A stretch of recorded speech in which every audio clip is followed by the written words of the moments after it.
చేరొచ్చినటువంటి ప్రియ దేవుని బిడ్డలైన మీ అందరికీ మన ప్రభువైన యేసుక్రీస్తు నామములో ప్రత్యేకమైనటువంటి వందనాలు తెలియజేస్తా ఉన్నాను. అదేవిధంగా అవకాశం ఇచ్చిన అన్నయ్య గారికి కూడా ప్రత్యేకమైన వందనాలు తెలియజేస్తూ ఈరోజు దేవుని యొక్క మాటలని కొన్నిటిని ఆలోచించేద్దాం. మత్తయి సువార్త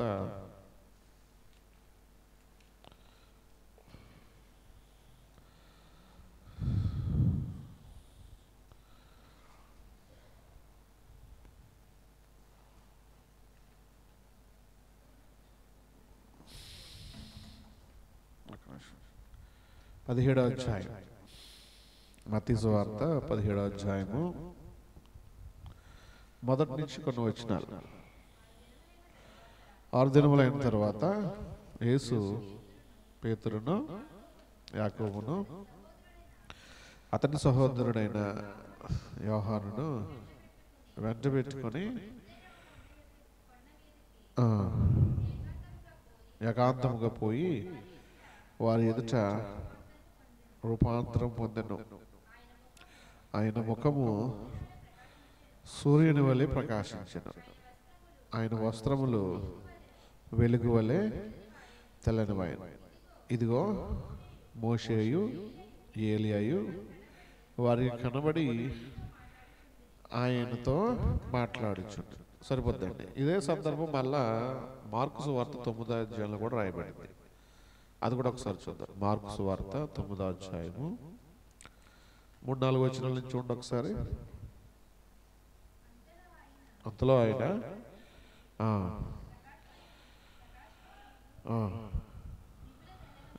మిగిలిన తెల్లనివియు ఆయన లోకమందు ఏ చాకలి అంత తెల్లగా చలువ చేయలేడు. మరియు మోషేయు ఏలియాయు వారికి కనబడి యేసుతో మాట్లాడుచున్నది. ఇక్కడ మోషే ఏలియాలు మాట్లాడుతున్నారని చెప్తున్నాడు. ఇంతకు మనం చూసినటువంటి మత్తయి సువార్త 17వ అధ్యాయంలో కూడా మోషే ఏలియాలు మాట్లాడుతున్నారు. ఇంతకీ మోషే ఏలియాలు ఎక్కడి నుంచి వచ్చారు చెప్పాలి? పరలోకంలో నుంచి వచ్చారా? పరదేశం నుంచి వచ్చారా? పరదేశం నుంచి వచ్చారు. ఎందుకంటే ఈ విషయం మనకు తెలియాలి కాబట్టి. చాలా మందికి తెలియకేమనుకుంటున్నారంటే చనిపోయిన వాళ్ళందరూ కూడా పరలోకానికి వెళ్ళిపోయారు అనేటువంటి ఆలోచనలో ఉన్నారు. కాబట్టి మనం దాంట్లోగానే మనం కూడా ఆలోచన చేస్తామా లేదా మనం వాక్యానుగుణంగా ఆలోచన చేస్తామని తెలుసుకోవడం కోసం ఈ ప్రశ్న. సో మన ఆలోచన లేదంటే దేవుని యొక్క ఆలోచన ఏంటంటే చనిపోయినటువంటి వాళ్ళందరూ కూడా ఎక్కడ ఉన్నారన్నమాట? పరదేశంలో ఉన్నారు. ఆ పరదేశంలో నుంచి మోషే ఏలియాలు భూమి మీద యేసుక్రీస్తు వారితో మాట్లాడడానికి వచ్చారట. మాట్లాడుతున్నారు. ఇంతకీ ఏం మాట్లాడుతున్నారు? దేని గురించి మాట్లాడుతున్నారు? ఇంతకీ మాట్లాడవలసిన అవసరం ఏంటి అనేది ఆలోచన చేయాలి. ఇక్కడ కేవలం మాట్లాడారు అని చెప్పారు అంతే. ఇద్దరు కూడా, మార్కు గారు కానీ మత్తయి గారు కానీ ఇద్దరు కూడా ఏమంటారంటే కేవలం వాళ్ళు వచ్చారు మాట్లాడారు అన్నాడు. ఏం మాట్లాడాలో అనే విషయం మనకు అర్థం అవ్వాలంటే ఎక్కడికి వెళ్ళాలి? ఇప్పుడు వేరే సువార్త ఎక్కడైనా దీని గురించి రాయబడిందా? వేరే సువార్తలు అంటే మళ్ళీ ఇంకో సువార్త అనుకోకండి. వ్రాయబడినటువంటి మళ్ళా లూకా గారు కానీ యోహాను గారు కానీ దీని గురించి ఏమైనా ప్రస్తావించారా? ఏం మాట్లాడుకుని ఉంటారు అనేది ఆలోచన చేస్తే దీని విషయంలో లూకా గారు స్పష్టంగా మనకి చెప్తుంటారు. లూకా సువార్త 9వ అధ్యాయము 31వ వచనం చూద్దాం. లూకా సువార్త 9వ అధ్యాయము 31వ వచనం. వారు మహిమతో అగుపడి ఆయన యెరూషలేములో నెరవేర్చబోయేటువంటి నిర్గమమును గురించి మాట్లాడుచుండిరి. ఇందాక మిగిలిన సువార్త రెండింటిలో ఏమన్నారు? కేవలము మోషే ఏలియా మాట్లాడుతున్నారు. కానీ ఏం మాట్లాడుతున్నారనే విషయాన్ని ఎవరు క్లియర్గా రాశారు? లూకా గారు రాశారు. సరే ఏం రాశారు? లేదంటే ఎందుకు మాట్లాడుతున్నారు, దేని గురించి మాట్లాడుతున్నారనే విషయం మనకు అర్థం అవ్వాలంటే మిగిలినటువంటి సువార్తలు కూడా మనం ఏం చేయాలన్నమాట? పరిశీలనగా చదవాలి. అర్థమవుతుందండి? ఎందుకు ఈ విషయాన్ని మనం ఆలోచన చేస్తామంటే ఒక విషయాన్ని ఒక సువార్తకుడు క్లియర్గా చెప్పలేదు అనుకో, మరొక సువార్తలో దాని గురించి ఏమైనా రాయబడిందేమో అని ఆలోచన కలిగి మనం చదవాలి. అంతేగాని విడిచిపెట్టేయకూడదు. లేకపోతే ఏదో మాట్లాడుకుని ఉండుంటారులే అని మనం డ్రాప్ అయిపోకూడదు.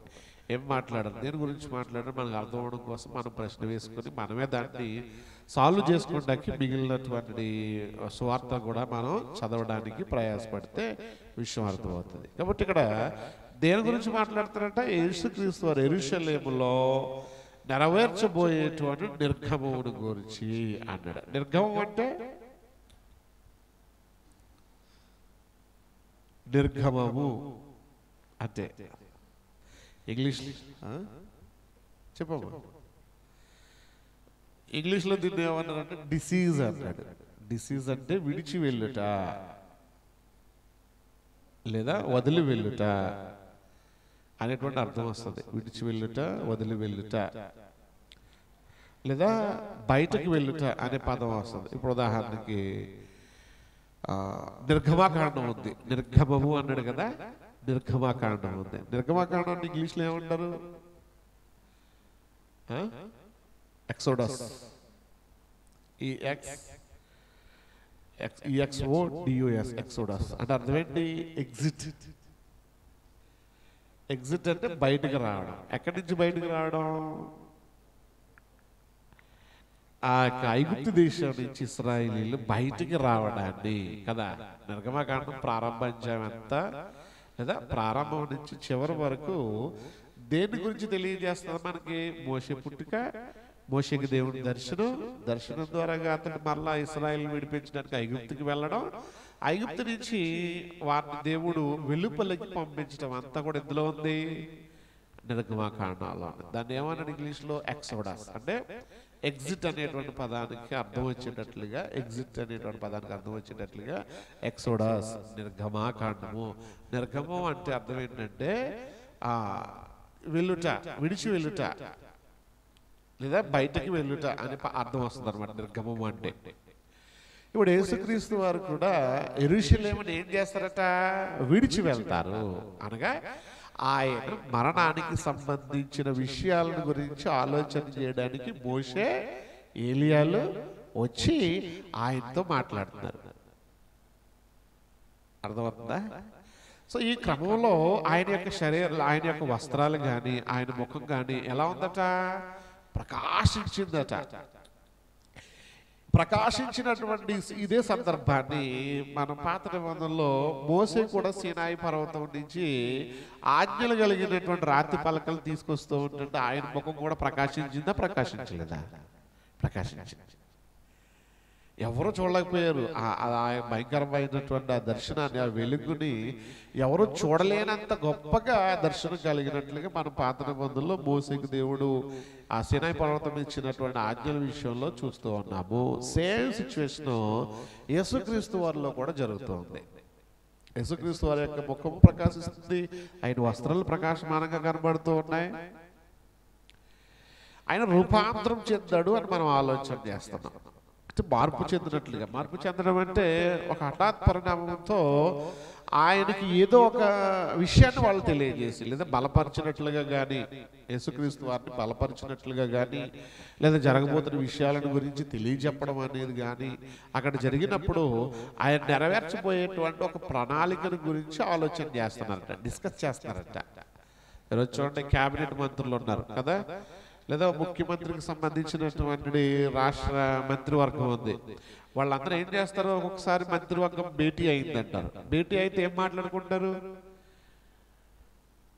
వాళ్ళు నెరవేర్చబోయేటువంటి పథకాల గురించి, లేదా వాళ్ళు ఇవ్వబోతున్నటువంటి కార్యక్రమాల గురించి ఆలోచన చేసి ఒక అభిప్రాయానికి వచ్చి ఇది పలానా తేదీని మనం చేద్దాం, పలానా రోజుని ఇది చేద్దాం, ప్రజలకు ఇది మేలుకరమైనది ఇది చేద్దాం అని ఎలాగైతే ఆలోచన చేస్తారో, యేసుక్రీస్తు వారు మరణించబోతున్నటువంటి సందర్భాన్ని గురించి కూడా మోషే, ఏలియాలు ఏకంగా పరదేశంలో నుంచి వచ్చి భూమి మీదకి ఆయనతో డిస్కస్ చేస్తూ ఉన్నారు. పేతురు గారు ఉన్నారు, యోహాను గారు ఉన్నారు, మిగిలిన ఎవరు కూడా వాళ్ళని చూడలేకపోతున్నారు. పేతురు గారు ఉన్నారు లేదు అక్కడ? ఉన్నారు కానీ వాళ్ళు ఏం చేయలేకపోతున్నారంటే వాళ్ళని చూడలేనంత, అంటే ఆ ప్రకాశం అంత గొప్పగా వాళ్ళకి కనబడింది, వాళ్ళు చూడలేకపోతున్నారు అన్నాడు. ఇక్కడ మనం ఆలోచన చేసినట్లయితే యేసుక్రీస్తు రూపాంతరం చెందినటువంటి ఈ సందర్భంలో పేతురు గారు కూడా ఇంకా ఏం మాట్లాడుంటారు వాళ్ళిద్దరూ, మోషే ఏలియాలు యేసుక్రీస్తు వారితో ఏం డిస్కస్ చేస్తుంటారు అనే విషయాన్ని పేతురు గారు కొంచెం వివరణ ఇస్తూ ఉన్నాడు. పేతురు రాసినటువంటి మొదటి పత్రికలో, పేతురు గారు రాసినటువంటి మొదటి పత్రికలో మొదటి అధ్యాయము 10-11 కొంచెం వివరిస్తున్నాడు. చూడండి అక్కడ,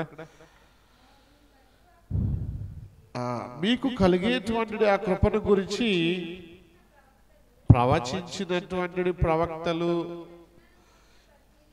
ఈ రక్షణను గురించి పరిశీలించుచు తమ యందున్నటువంటి క్రీస్తు ఆత్మ,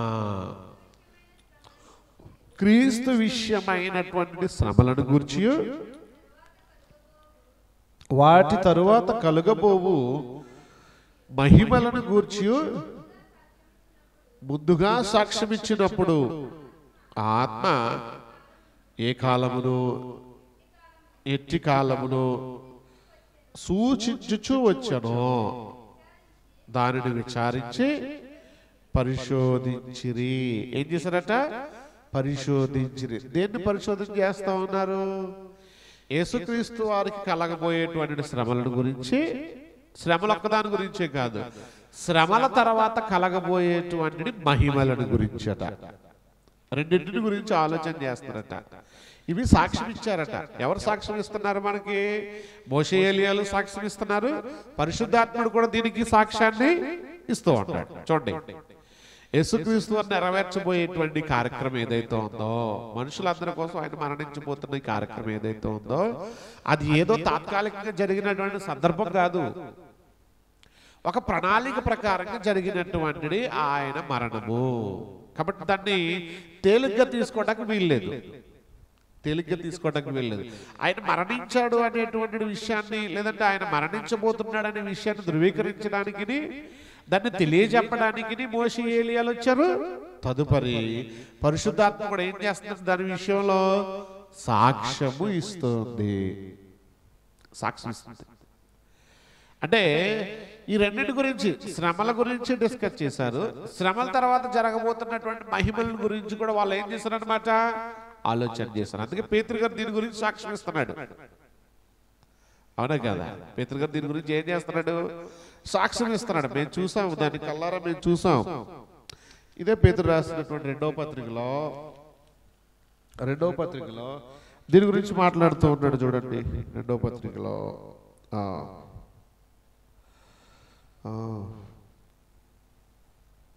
15వ వచనం, 13-14. మరియు మన ప్రభువైన యేసుక్రీస్తు నాకు సూచించిన ప్రకారము నా గుడారము త్వరగా విడిచిపెట్టవలసి వచ్చినదని ఎరిగి, నేను ఈ గుడారములో ఉన్నంత కాలము ఈ సంగతులను జ్ఞాపకము చేసి మిమ్మల్ని రేపుట న్యాయమని ఎంచుకొనుచున్నాను. నేను మృతి పొందిన తరువాత కూడా మీరు నిత్యము వీటిని జ్ఞాపకం చేసుకున్నట్లు జాగ్రత్త చేతును. ఎలాగనగా చమత్కారముగా కల్పించిన కథలను అనుసరించి మన ప్రభువు అయిన యేసుక్రీస్తు యొక్క శక్తిని, ఆయన రాకడను మేము మీకు తెలుపలేదు గాని. ఎలా తెలపలేదట? చమత్కారముగా కల్పించబడినటువంటి కథలను అనుసరించి. మేము ఈ యొక్క వాక్యాన్ని మీకు చెప్పట్లేదట.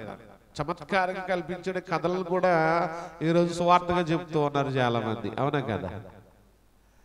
చమత్కారం అంటే కొంచెం జోకులు ఉండేటట్లుగా ఆ ప్రసంగాన్ని తయారు చేసుకొని కదా, వాక్చాతుర్యంతో ఏం చేస్తున్నారంటే సువార్తను చేసే వాళ్ళు కూడా ఉన్నారు ఈ రోజుల్లో. కానీ పౌలు గారి సువార్త అలాంటిది కాదట, లేదా పేతురు గారి యొక్క సువార్త అలాంటిది కాదు. మరి అలాంటిది అంటాడు ఆయన యొక్క ప్రభువైన యేసుక్రీస్తు యొక్క శక్తిని, ఆయన రాకడను మేము మీకు తెలుపలేదు కానీ ఆయన మహత్యమును మేము కన్నులారా చూచిన వారమే తెలిపితిమి. ఎలా చూసారట ఆయన మహత్యాన్ని? కన్నులారా. అంటే ఆయన ఆ కొండ మీద రూపాంతరం పొందినటువంటి సందర్భంలో పేతురు గారు చూసారా చూడలేదా? చూసారు, కల్లారా చూసారు. అంటే ఆ సాక్ష్యాన్ని ఇప్పుడు పంచుకుంటున్నాడు ఆయన. అప్పుడే కాదు, తన జీవితకాలంలో చూశాడు, స్వార్థను చేసే సందర్భంలో చూశాడు, అద్భుతాలు చేయడాన్ని చూశాడు, యేసుక్రీస్తు వారు మరణించడాన్ని వీళ్ళు గమనించారు, తిరిగి లేవడం వీళ్ళు గమనించారు. వీటన్నిటిని వీళ్ళు సాక్ష్యంగా తెలుపుతున్నారా లేదా? అంటే ఇవన్నీ మహత్కార్యాలు, మహత్యముతో జరిగేటువంటి కార్యాలు, సామాన్యులు చేయలేని కార్యాలు, దేవుడు ఒక్కడే చేసే కార్యాలు, దేవుడు ఒక్కడే చేయగలిగిన కార్యాలు. అవి యేసుక్రీస్తు ద్వారా దేవుడు చేయించిన కార్యాలు. అందుకని మేము ఎలా అంటాడు అనమాట, ఆయన మహాత్యములను మేము కన్నలారా చూచిన వారమై తెలిపితివి, ఈయన నా ప్రియ కుమారుడి అని యందు నేను ఆనందించుచున్నానని శబ్దము మహాదివ్య మహిమ నుండి ఆయన యొద్దకు వచ్చినప్పుడు తండ్రి అయిన దేవుని వలన ఘనతయు మహిమయు ఆయన పొందగా, మహిమ పొందడం లేదప్పుడు యేసుక్రీస్తు వారు ఇక్కడ చదివిన ఈ సందర్భంలో, రూపాంతరం పొందిన ఈ సందర్భంలో ఆయన మహిమ పొందాడే యేసుక్రీస్తు వారు? పొందాడు. ఆయన ఘనత పొందాడా? పొందాడు. అంటే ఆయన మహిమ పొందిన ఈ సందర్భాన్ని పేతురు గారు కల్లారా చూశారు, ఘనత పొందిన ఈ సందర్భాన్ని పేతురు గారు కల్లారా చూశారు. ఆ కల్లారా చూసినటువంటి విషయాన్ని వీళ్ళు చమత్కారంగా కల్పించినటువంటి కథలను బట్టి, మాటలను బట్టి చెప్పట్లేదట, ఆ మహత్కార్యాన్ని చాలా గొప్పదిగా, ఉన్నతమైనదిగా చెప్తూ ఉన్నారు. ఈరోజు మనం కూడా యేసుక్రీస్తు గురించి ఎలా చెప్పాలి? గొప్పగా చెప్పాలా వద్దా? చెప్పాలి. ఎందుకంటే ఆయన సామాన్యుడు కాదు, మరణాన్ని గెలిచి లేచినవాడు, తిరిగి లేచినవాడు, దేవుని యొక్క మహిమను పొందుకున్నవాడు, దేవుని యొక్క ఘనతను పొందుకున్నటువంటి వాడిగా యేసుక్రీస్తు వారి భూమి మీద 33.5 సంవత్సరాల కాలం జీవించాడు, మరణించాడు, తిరిగి లేచాడు. కాబట్టి దీన్ని కూడా మనం అంతే గొప్పగా చెప్పాలా వద్దా? చెప్పాలి. అంతే గొప్పగా మనం ప్రజెంట్ చేయాలి ప్రజల్లో. ఎందుకంటే యేసుక్రీస్తు గురించి ఈరోజు రకరకాలుగా మాట్లాడుతున్నారు అందరూ, అవునా కదా? యేసుక్రీస్తు వారు చనిపోలేదు, అసలు ఆయన ఎవరికి ఉంటారో ఎవరికి తెలియదు అంటాడు ఒకడు. 3 మేకులు పీక్కోలేనాడు ఇంకొకడో కదా. రకరకాలైన కామెంట్లు ఈరోజు యేసుక్రీస్తుని గురించి మాట్లాడుతున్నారు. సో వాళ్ళందరికీ మనం సమాధానం చెప్పకపోయినా మన మట్టుకి మనం జాగ్రత్త పడడానికి కానీ, మన మట్టుకు యేసుక్రీస్తు యొక్క గొప్పతనాన్ని తెలుసుకోవడానికి కానీ మనం ప్రయత్నం చేయాలి. వాళ్ళకి సమాధానం చెప్పినా వినరాళ్ళు, వాళ్ళు ఆలోచన చేయరు. కానీ యేసు ఎంతటి గొప్పవాడో మనం తెలుసుకోవాల్సిన అవసరం ఉందా లేదా? ఉంది. అందుకే పేతురు గారు ఆయన స్పష్టంగా తెలియజేస్తున్నాడు, ఆత్మ ఆయన గురించి సాక్ష్యం చెప్పింది, మేము కూడా ఆయన గురించి సాక్ష్యాన్ని చెప్తూ ఉన్నాం. ఆయన పొందబోయే శ్రమలను గురించి కానీ, మహిమలను గురించి కానీ. అంటే ఇప్పుడు దీన్ని బట్టి మనం అర్థం చేసుకోవాలి, యేసుక్రీస్తు వారు ముందు శ్రమ పడ్డారు అంటే తరువాత ఆయన ఏం పొందాడు అనమాట? మహిమను పొందాడు. శ్రమ ఎన్ని సంవత్సరాలు పడ్డాడు? 33.5 సంవత్సరాల పాటు ఆయన శ్రమ పడ్డాడు. మరి ఎంతకాలం ఆయన మహిమ పడుతూ ఉన్నాడు, మహిమ పొందుతూ ఉన్నాడు? ఇది 2025వ సంవత్సరం. యేసుక్రీస్తు పుట్టిన కాడి నుంచి లెక్కేసుకుంటే ఇది ఇప్పటికి 2025వ సంవత్సరం. ఈ 25 సంవత్సరాలుగా ఆయన జీవితకాలం తీసేస్తే మిగిలినటువంటి సంవత్సర కాలం అంతా కూడా యేసుక్రీస్తు వారు మహిమ పొందుతున్నారా లేదా? అంటే ఆయన శ్రమ పడిన కాలం తక్కువ, ఆయన మహిమ పొందుతున్న కాలము ఎక్కువ. దీన్ని బట్టి ఆయన రూపాంతరం చెందాడు, బాగానే ఉంది. మరి దీనిని బట్టి మనం నేర్చుకోవాల్సింది ఏంటి? దీనిని బట్టి మనం నేర్చుకోవాల్సింది ఏంటి? ఆయన పొందబోయేటువంటి శ్రమలను గురించి ఆయన ముందుగా ఎరిగిన వాడిగా, తెలుసుకున్నవాడిగా, జాగ్రత్త పొందుకున్నవాడిగా, లేదా జాగ్రత్తను ఎరిగిన వాడిగా ఆయన రూపాంతరం చెందితే ఈరోజు క్రైస్తవులుగా మనం ఏం చేయాలి? దాని గురించి కేవలం చెప్పుకుంటూ వెళ్ళిపోతూ ఉండాలా? లేకపోతే దాన్ని సాదృశ్యంగా తీసుకుని మనల్ని ఏమైనా చేయమంటున్నారా? దాన్ని సాదృశ్యంగా తీసుకుని మనం ఏదైనా చేయాల్సింది ఉందా? ఉంది. మనం ఏదో చేయాల్సింది ఉంది. ఎందుకంటే ఏదైతే మనం చేయమని చెప్తున్నాడో అది మనం చేయాలట. ఇక్కడ ఈయన నా ప్రియకుమారుడు, ఈయన యందు నేను ఆనందించను ఒక శబ్దం ఆకాశం నుంచి ఎప్పుడొచ్చింది? ఎప్పుడైతే మోషే ఏలియాలు కనిపించారో పేతురు గారు వీళ్ళు అన్నారట, ప్రభువా నీకొకటి, మోషేకొకటి, ఏలియాకొకటి, పర్ణశాలలు కట్టేస్తాం ఇక్కడ అంటున్నారు. ఏం కడతారట? పర్ణశాల. అలాంటి మన భాషలో ఒక రకంగా చెప్పాలంటే ఒక మందిరం లాంటిది, ఒక గుడి లాంటిది కట్టేస్తాం అంటున్నారు. ఎందుకంటే ఆ మహత్యము, ఆ మహిమ అంత గొప్పగా కనబడింది వాళ్ళకి. అమ్మో ఇది దైవ దర్శనమే కాదు, మరొకటి కాదనుకుంటున్నారు వాళ్ళు. దేవుడే అంత గొప్ప మహిమతో యేసుక్రీస్తు వారిని దర్శించారు, లేదంటే ఆ దేవదూతలు ఆయన దర్శించినవి ఈ దేవుని మహత్కార్యం వలన జరిగిన కార్యక్రమం ఇది, చిన్నది కాదు.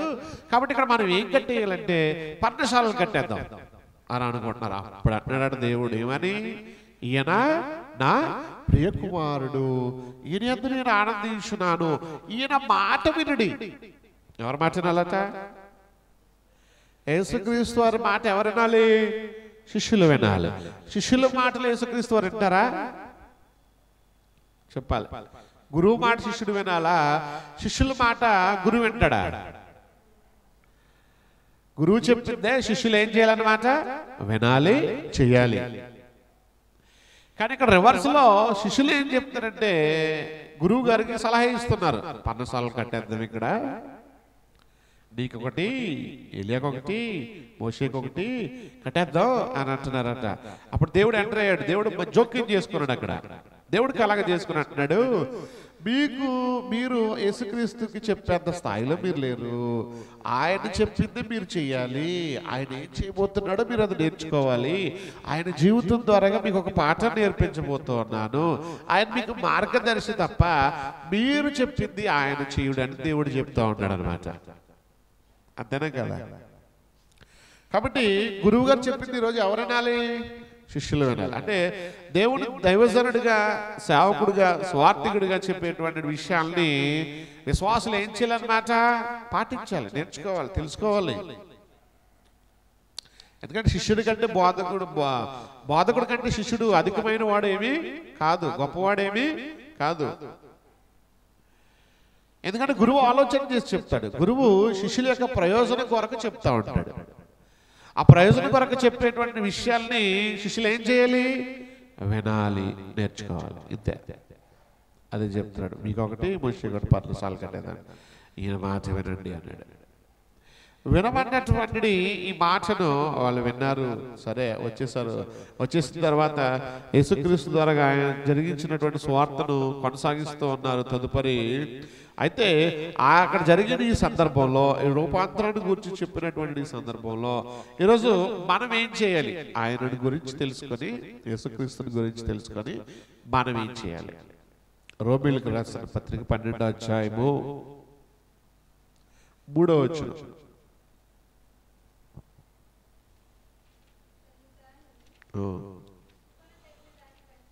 అమ్మా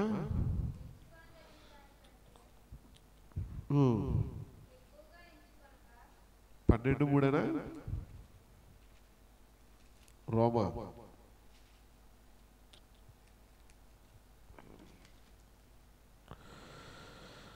మీరు ఈ లోకం, 2వ వచనం, మీరు ఈ లోక మర్యాదను అనుసరింపక ఉత్తమమును అనుకూలమును సంపూర్ణమై ఉన్న దేవుని చిత్తమేదో పరీక్షించి తెలుసుకున్నట్లు మీ మనస్సు మారి నూతన మగుట వలన రూపాంతరము పొందుడే.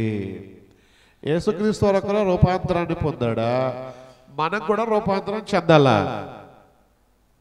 మనము కూడా రూపాంతరం చెందాలి. రూపం మార్చుకోవడం అంటే పైన ఈ రూపాన్ని మార్చుకోవడం కాదు, మేకప్ మార్చుకోవడం కాదు, గెటప్ మార్చుకోవడం కాదు. ఏం మార్చుకోవాలి? మీ మనస్సు మారి నూతన మగుట వలన. మనసు ఏం కావాలట?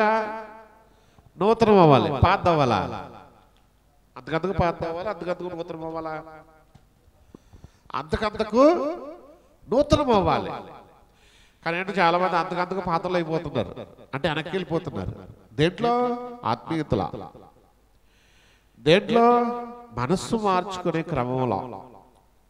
మనసు మార్చుకునే క్రమంలో, మనస్సును దేవుని యొక్క వాక్యానికి త్రిప్పుకునే క్రమంలో మనం దినదినము ఏం చేయాలంటే నూతనం అవ్వాలి తప్ప దినదినము పాతైపోయినట్లుగా కనబడకూడదు. పాతైపోయినట్లుగా అంటే అసలు దేవుళ్ళు ఉన్నామా లేమా అనేటువంటి ఆశ్చర్యం కలిగించేటట్లుగా ఉండకూడదు.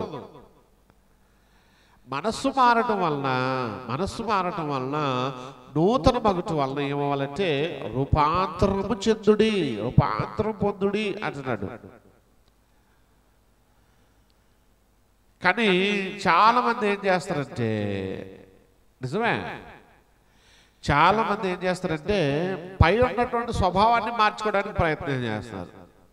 అంటే తెల్లటికి వచ్చేసింది అనుకోండి, ఏం చేస్తారు, రంగు వేసి మంచి నల్లగా కనబడేటట్లుగా ఫేషియల్స్ వాడుతూ ఉంటారు కదా, ఫేషియల్స్ వాడుతూ ఉంటారు. శరీర సౌందర్యం ఏదైతే ఉందో వయసు పెరిగే కొద్దీ మనం ఏమవుతూ ఉంటాం, శరీరంలో మార్పులు వస్తాయి, మన జుట్టులో మార్పు వస్తుంటుంది. ఈ మార్పులను ఏం చేయాలనుకుంటున్నారంటే పాత అయిపోతున్నటువంటి వాటిని మరలా నూతనంగా కనబడేట్లుగా ప్రయత్నాలు చేస్తూ ఉంటారు. అవునా కదా? పాతదైపోతున్న ఈ శరీరం, చెడిపోవడానికి సిద్ధపడుతున్న ఈ శరీరం, మృతతుల్యానికి దగ్గరైపోతున్న ఈ శరీరాన్ని ఆయా రకాలైనటువంటి సౌందర్య సాధనాలను ఉపయోగించి నూతనంగా చేసుకోవడానికి చాలా ప్రయత్నాలు చేస్తున్నారు. బాగానే ఉంది అంతవరకు. మరి మనసు ఏంటి, మనసు సంగతి ఏంటి, మనసుని ఎలా నూతనపరచుకోవడానికి ప్రయత్నం చేస్తున్నాం, దానికి సౌందర్య సాధనాలుగా ఉపయోగించాల్సింది ఏంటి, కేవలము వాక్యం. కేవలం వాక్యంతో మనలో ఉన్నటువంటి మనసును మనం ఏం చేయగలం అన్నమాట, నూతనపరచుకోగలం, మార్చుకోగలం. అదొక్కటే దానికి ఔషధం, అదొకటే మందు. మిగిలిదేది దానికి అప్లై చేసినా అది ఏమవుదన్నమాట, మార్పు చెందదు. కనుక ఈ క్రమంలో మనం కూడా మార్పు చెందడం వలన ఈ లోకానికి ఎలా కనబడతామంటే రూపాంతరం చెందిన వాళ్ళగా కనబడాలట. అంటే మార్పు అనేది బయట వాళ్ళు గమనించాలా వద్దా, గమనించాలి. మనలో మార్పు వచ్చిందనే విషయం సంఘస్థులైనా గమనించాలా వద్దా, గమనించాలి. మరి గమనిస్తున్నారా? గమనించేటట్లుగా మన క్రియలు కనబడుతున్నాయా? వీడు మార్పు చెందాడండి, ఈ అమ్మాయి మార్పు చెందిందండి, ఈ సిస్టర్ గారు మార్పు చెందారండి, ఈ బ్రదర్ మార్పు చెందాడండి. ఎలా చెప్పగలరు? క్రియలు బట్టే కదా, క్రియలు బట్టి. మరి ఆ క్రియలను కనబరిచే క్రమంలో మనం ఆ క్రియలను చూపించే క్రమంలో ఎంతవరకు మార్పు తెచ్చుకుంటున్నాం, వాటిని ఎంతవరకు మనం చూపిస్తున్నాం సమాజానికి? లేకపోతే మార్పు చెందలేనట్లే, నీ మనసు మారలేనట్లే.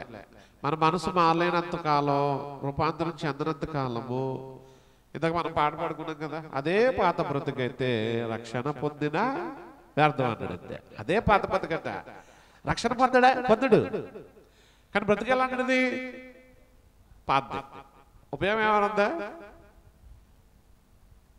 రక్షణ పొందాడు కానీ క్రియల ద్వారాగా నూతనమైనటువంటి మనసు వచ్చింది. పాత బతుకు కాకుండా కొత్త బతుకు వచ్చింది, అతనిలో మంచి మార్పు వచ్చింది.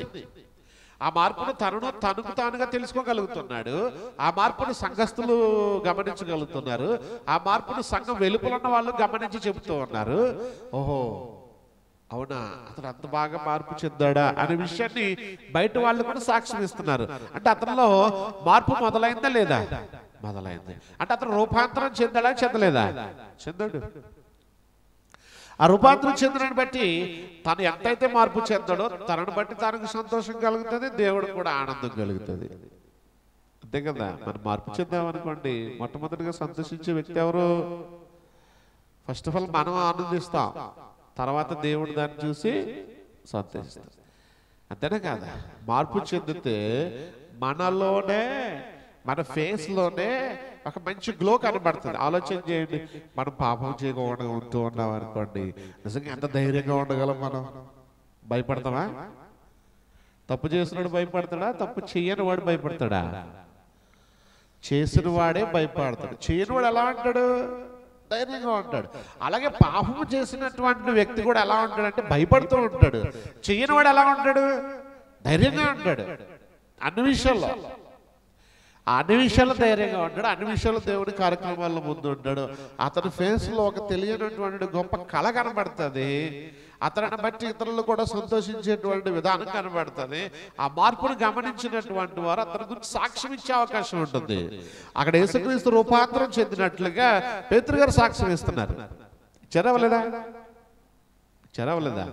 ఇచ్చాడు. పేతురు గారు సాక్ష్యం ఇస్తున్నాడు. ఆ మహత్యమును మేము కన్నులారా చూచిన వాళ్ళమై, ఆ మహత్యాన్ని ఏం చేశారట? కనులారా మేము చూసాం కనుక మీకు సాక్ష్యం ఇస్తున్నాం అన్నారు. అంటే యేసుక్రీస్తు మా రూపాంతరం చెందిన విధానాన్ని పేతురు గారు సాక్ష్యం ఇస్తే, ఈరోజు మనం రూపాంతరం చెందామనే విషయాన్ని బయట వాళ్ళు ఎవరైనా కనీసం మనకు ఒకరైనా సాక్ష్యం ఇవ్వగలరా? మన సంఘస్థులు మనకు సాక్ష్యం ఇవ్వగలరా? మన సేవకుడు మనకు సాక్ష్యం ఇవ్వగలరా? అంటే సాక్ష్యం ఇవ్వట్లేదంటే మనం ఏం చేయట్లా? మారు మనసులు, అంటే మన మనసులను మార్చుకొని రూపాంతరం పొందేటువంటి క్రమంలోనికి మనం వెళ్ళట్లేదు, ప్రయత్నాలు చేయట్లేదు. రూపాంతరం చెందకపోతే దేవుడు ఉన్నటువంటి రాజ్యానికి మనం వెళ్ళగలమా? క్రీస్తు స్వారూప్యంలోనికి మనం వెళ్ళనంత వరకు ఆయన రాజ్యంలోనికి మన ప్రవేశానికి అర్హత ఉందా? చెప్పాలి. ఉంటుందా? ఉండదు. అంటే దాన్ని దినదినం మనం ఏం చేసుకోవాలన్నమాట? డెవలప్ చేసుకోవాలి. దినదినం దాని గురించి మనం డెవలప్ చేసుకోవడానికి ప్రయత్నపడుతూ ఉండాలి. అదే పౌలు గారు అన్నారు, మా బాహ్య పురుషుడు కృషించుచున్నాడు, ఆంతర్య పురుషుడు దినదినము ఏమవుతున్నాడట? ఏమవున్నాడు? నూతన పరచబడుచు ఉన్నాడు. బాహ్య పురుషుడు ఏమైపోతున్నాడు? కృషించిపోతున్నాడట. అంటే దినదినము శరీరంలో ఉన్నటువంటి మార్పులు స్పష్టంగా కనబడుతున్నాయి. వయసు మళ్ళీ కొద్ది శరీరంలో వచ్చి మార్పులు కనబడుతున్నాయి కదా. శరీరం నుంచి వచ్చే ముడతలు కావచ్చు, కాళ్ళు లాగాడు, చేతులు లాగాడు, నడువు లాగాడు, ఇవి లాగాడు, అవుడు లాగాడు, లేదంటే తెల్లని వెంట్రుకలు రావు, ఇవన్నీ కూడా శరీరానికి సంబంధించినటువంటి విధానంలో బాహ్య పురుషుడు దినదినం ఏమైపోతున్నాడట? కృషించిపోతున్నాడు. కానీ ఆంతర్య పురుషుడు లోపల ఏమవుతున్నాడంటే నూతన పరచబడుచు ఉన్నాడంట. కొత్త కొత్త కార్యక్రమాలు చేస్తున్నారట.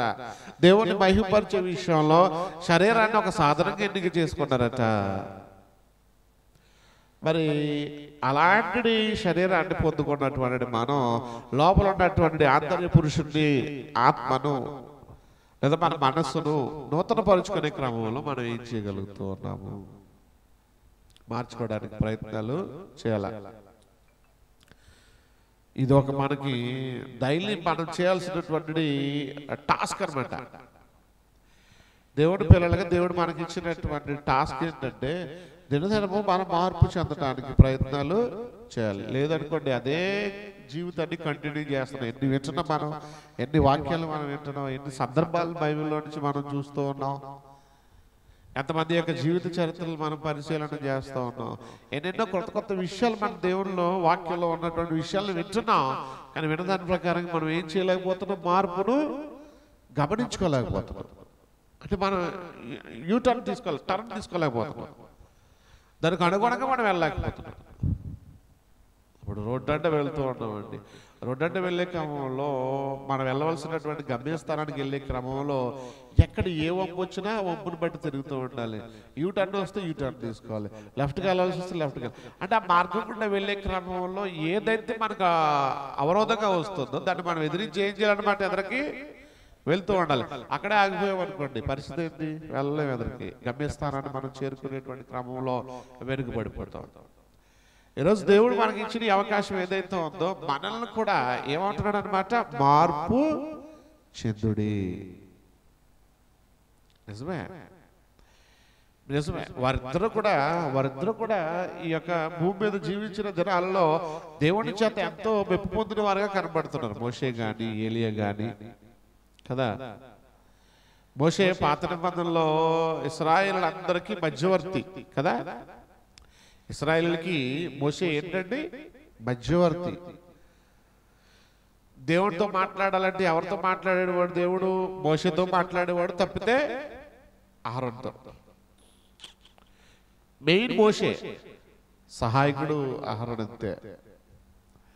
మరి క్రొత్త నిబంధనలో దేవుడు మనతో మాట్లాడాలంటే, మన దేవుడితో మాట్లాడాలంటే ఎవరి ద్వారా మాట్లాడగలం? యేసుక్రీస్తు ద్వారా. ఆయన మధ్యవర్తి.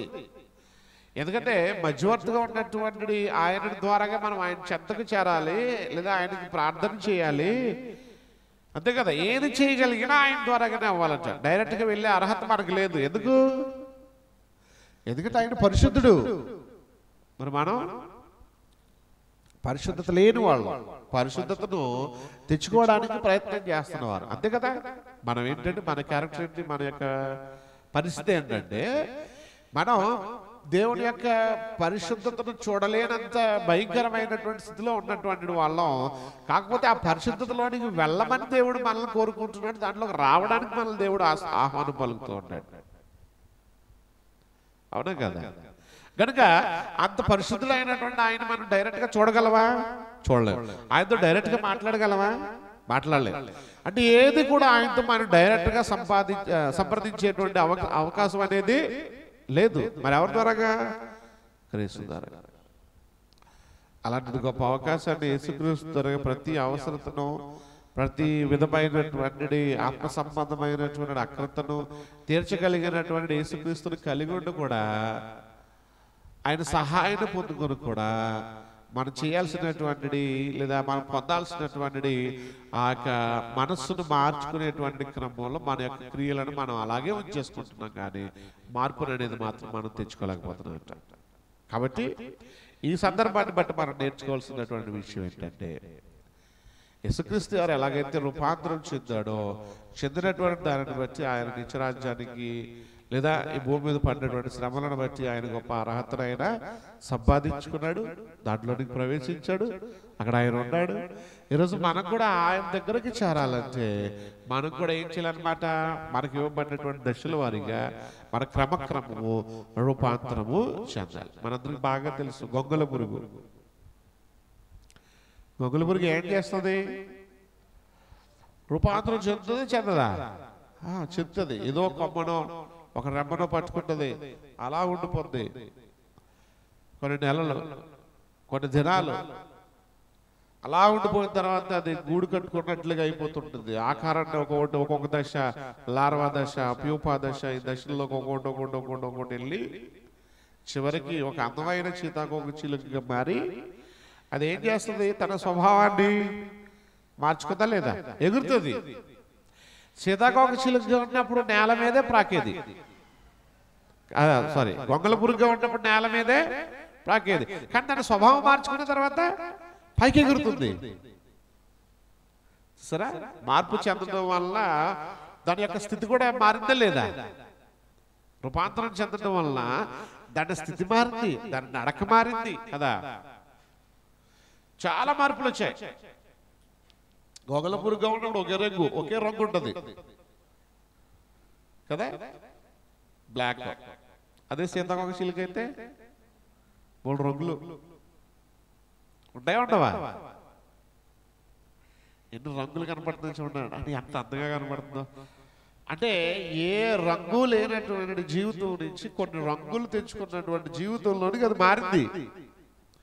నేల మీద ప్రాకేటువంటి పరిస్థితి నుంచి పైకి ఆకాశంలోనికి ఎగిరేటువంటి గొప్ప స్థితికి అది చేరుకుంది. అందరి దృష్టిని ఛేదరించుకునేటువంటి పరిస్థితి నుంచి, అందరూ దాన్ని చూసి చిచి అని దాన్ని తుడిచివేసేటువంటి స్థితి నుంచి అందరూ దాన్ని పట్టుకోవడానికి ఎగిరిపడేటువంటి స్థితిలోనికి అది వెళ్ళింది కదా. గోడల మీద మన ఫ్లోర్ల మీద ఉంటే తుడిచేసే పరిస్థితి నుంచి ఇంటి సీలింగ్లాగా పెట్టుకునే స్థితికి వెళ్ళిపోయింది అది. చాలా మంది మా ఇంట్లో మా ఓనర్ గారి పైన ఎలా సీలింగ్ కింద సీతాకోక చిలుక వేయడు బొమ్మ. నిజమే, బొమ్మ వేసి ఉంచాడు అలాగా. ఎందుకంటే అందంగా కనిపిస్తుంది కదా. అంటే ఎన్ని రకాలైనటువంటి ప్రయోజనాలు అది చేకూర్చుకుంది రూపాంతరం చెందడం వల్ల. చాలా రకాలైన ప్రయోజనాలు వచ్చాయి, చాలా అందంగా కనిపిస్తుంది. మరి మనం అలాగే ఉండిపోయామనుకోండి, మనం కూడా అదే పాత స్థితిని కొనసాగిస్తూ ఉన్నాం అనుకోండి, మన వల్ల దేవుడికి ఉపయోగం లేదు, మనకే ఉపయోగం లేదు, ఎవరికి ఏ విధమైన ఉపయోగం ఉండదు. అంతేనా? పక్షిరాజు కూడా అంతే కదా. పక్షిరాజు యవ్వనం ఏమవుతుందట? క్రొత్త తగ్గుచున్నట్లు. పక్షిరాజు యొక్క యవ్వనం ఏమవుతుందట? మనిషి యవ్వనం క్రొత్త తగ్గుతుంది అంటున్నాడా? పక్షిరాజు యవ్వనం కొత్త తగ్గుతుంది అంటున్నాడా? పక్షిరాజు యొక్క యవ్వనం కొత్త తగ్గుతుంది, నిజమే. 40 సంవత్సరాలు వచ్చినప్పటికీ దానికి ఉన్నటువంటి స్వభావాన్ని అది మార్చుకోవడానికి ప్రయత్నం చేస్తుంది. మళ్ళీ ఇంకొక 40 సంవత్సరాల వయసు తెచ్చుకోవడానికి అది ఎంతో కష్టపడుతుంది, ఎంతో ప్రయాసపడుతుంది. కొన్ని పస్తులు ఉంటుంది, ఎక్కడికి వెళ్ళదు, ఎక్కడికి ఎగరలేదు, అయినా నిరాశ చెందదు కదా. ఎవరికి కనిపించుకోకుండా ఒక హైట్ ప్లేస్లోకి అది వెళ్ళిపోయి అందులో ఉండిపోయి తన గోళ్ళతో మొత్తం అంతా లాగేసుకుని ఎంత బాధగా ఉంటుంటుంది. నిజంగా మనకున్న గోర్లు లాక్కోవడానికి మనం భయపడుతూ ఉంటాం. గోల్ కట్టర్తో మెల్లిగా కట్ చేసుకుంటూ ఉంటాం వీటిని, అవునా కదా. ఏదైనా గోరు పైకి లేచింది అనుకోండి, ఇక్కడ ఒక్కసారి ఎవరైనా సడన్గా లాగారు అనుకోండి, అంట ఎంత భయమో మనకున్నటువంటి అవయవాల్లో ఏది కొంచెం చిన్న నొప్పి తగిలినా చాలా బాధపడతాం. అలాంటిది తనకున్న శరీరాన్ని అదిగే తనకు తానే పీక్కుంటుందంటే అది కూడా ఎంత బాధపడి ఉంటుంది. అప్పుడు అనుకోవచ్చు ఈ సమయంలో, నిజమే నేను ఇంత బాధపడుతున్నాను కదా, ఇంత కష్టపడుతున్నాను కదా, ఎందుకోసం అంటే మరొక కొన్ని సంవత్సరాలు నేను జీవించాలనుకుంటున్నాను కాబట్టి ఈ బాధ సహజమే, ఈ కష్టం సహజమే, ఇది ఉండాలి అని అనుకుని దాన్ని తట్టుకుని ఓర్చుకుంటుంది. కాబట్టి క్రొత్త గోళ్ళు తెచ్చుకుంటుంది, క్రొత్త ముక్కు తెచ్చుకుంటుంది, క్రొత్త ఈకలు తెచ్చుకుంటుంది, మళ్ళా అందంగా కనిపిస్తుంది. అప్పటి వరకు ముసలిగా కనిపించింది ఇది కదా. పక్షిరాజు ఆ సమయంలో ఎలా కనిపిస్తుంది, అది కూడా అందహీనంగా ఉంటుంది, చూడలేం దాన్ని. మళ్ళా దాన్ని కొత్త శరీరం తెచ్చుకున్న తర్వాత మళ్ళీ ఫ్రెష్గా బాగా కనిపిస్తుంది. ఏమండి, పక్షుల్లో ఉన్న ఈ జ్ఞానం, పురుగులో ఉన్న ఈ జ్ఞానం మనుషులకు ఉందా? ఉండాలా వద్దా? అంటే అది మనకు పాఠం నేర్పుతుందా నేర్పట్లేదా? దాన్ని చూసైనా మనిషి ఏం తెచ్చుకోవట్లే, బుద్ధి తెచ్చుకోవట్లే. దాన్ని చూసైనా మనిషి ఏం తెచ్చుకోవట్లేదంటే దేవుని యొక్క జ్ఞానాన్ని తెలుసుకోవట్లే, లేదా దాన్ని చూసైనా వాటికున్న భవిష్యత్తుని మనిషి ఎరగలేకపోతున్నాడు. నిజంగా అవి భవిష్యత్తుని ఎరిగి అంత కష్టపడ్డాయి లేవా? కష్టపడ్డాయి. మరి మనం భవిష్యత్తుని ఎరిగి కష్టపడలేకపోతున్నాం, వాక్యాన్ని చదవలేకపోతున్నాం, మార్పు తెచ్చుకోలేకపోతున్నాం కదా. మార్పు తెచ్చుకోవడం అనేది చాలా కష్టమైన పని. మనస్సు మారి అన్నాడు. ఆ మనస్సును మార్చుకునే క్రమంలో కొన్ని కష్టాలు, కొన్ని బాధలు, కొన్ని శ్రమలు, కొన్ని ఇబ్బందులు మనం పడాల్సినటువంటి పరిస్థితి ఉందని ఎరిగి కూడా మనం ఏం చేయలేకపోతున్నాం అంటే దాన్ని విడిచిపెట్టలేకపోతున్నాం, వాటిని అలాగే కొనసాగిస్తూ ఉన్నాం. తద్వారాగా మనం పొందబోయేటువంటి గొప్పదైన మహిమ కూర్చున్నటువంటి, లేదంటే పరలోకాన్ని కూర్చున్నటువంటి ఆనందాన్ని అంతటిని కూడా మనం ఏమైపోతున్నాం అంటే మిస్ అయిపోతున్నాం, పోగొట్టుకుంటున్నాం. అంటే మనం భవిష్యత్తుని ఎరిగి కూడా, అందుకే అన్నాడు యాకోబు పత్రికలో, మీరు వాక్యం వినువారు మాత్రమై ఉండే మిమ్మల్ని మీరు మోసపరుచుకొనకుండగా. అంటే విని మనం విడిచిపెట్టేస్తున్నామంటే మనల్ని మించినటువంటి మోసగాళ్ళకి ఎవరో కూడా ఈ లోకంలో లేరు. మనల్ని ఎవరో మోసం చేయట్లేదు, మనల్ని మనమే మోసపోతున్నాం. మనం ఎవరిని నిందించడానికి అవకాశం లేనే లేదు. చేజేతులారా మనకు వచ్చిన అవకాశాన్ని మనమే దుర్వినియోగం చేసుకుంటున్నాం, పాడు చేసుకుంటున్నాం. దేని విషయంలో? మన మనస్సులను మార్చుకునే విషయంలో పరిశీలన చేసుకోవాలి. అందుకే అన్నాడు కదా పౌలు గారు కూడా, మిమ్మల్ని మీరే పరీక్షించుకుని. మనల్ని మనం ఏం చేయాలట? పరిశీలన చేసుకుని. మీరు విశ్వాసము గలవారు ఉన్నారో లేరో ఎవరో సేవకులు పరీక్షిస్తారు అని అన్నాడా? సేవకులు కూడా పరీక్షించలేరు. ఎందుకు? సేవకులు పై స్వభావం చూస్తారు, అంతే కదా. సేవకులుగా విశ్వాసుల యొక్క పై స్వభావాన్ని చూస్తారు. మరి ఎవరు పరిశీలన చేసుకోవాలన్నాడు? మనకు మనమే ఆలోచన చేసుకోవాలి. కాబట్టి రూపాంతరం చెందినటువంటి యేసుక్రీస్తుని బట్టి ఈరోజు మనం నేర్చుకోవాల్సిన విషయం ఏంటంటే, మనము కూడా రూపాంతరం చెందాలని దేవుని యొక్క వాక్యం మనకి హెచ్చరిక చేస్తూ ఉంది. అలా రూపాంతరం చెందినటువంటి క్రమంలో మనము కూడా దేవుని యొక్క స్వరూపంలోనికి వెళ్ళని పరిస్థితుల్లో మనము కూడా పరలోక రాజ్యానికి అర్హులము కానే కాదు, అంతే కదా. అందుకే ఆయన మనకు అన్ని విషయాల్లో మాదిరికరం అన్నాడు కదా. యేసుక్రీస్తు అన్ని విషయాల్లోనూ మనకి ఏమైనాడట? మాదిరికరం. కనుక అలాంటి మాదిరికరమైన జీవితాన్ని ఆయన జీవించాడు. ఆయనను మాదిరిగా పెట్టుకుని మనం ఎలా ఉన్నాం, అంతే.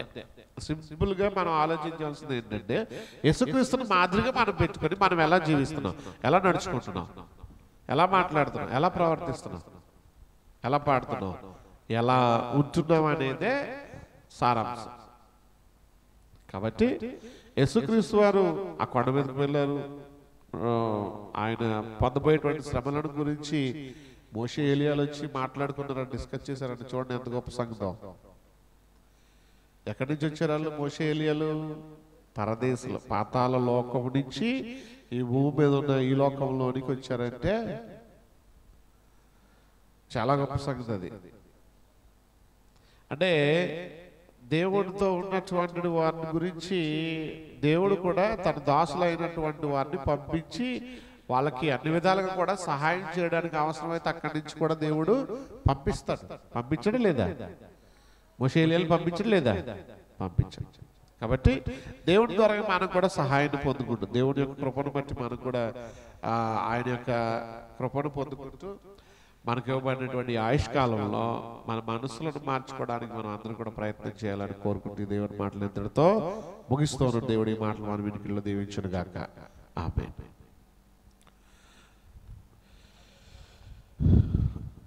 కొరింథీయులకు రాసినటువంటి మొదటి పత్రిక 11వ అధ్యాయము 23 నుంచి కొన్ని వచనాలు చదువుకుందాం. కొరింథీయులకు రాసినటువంటి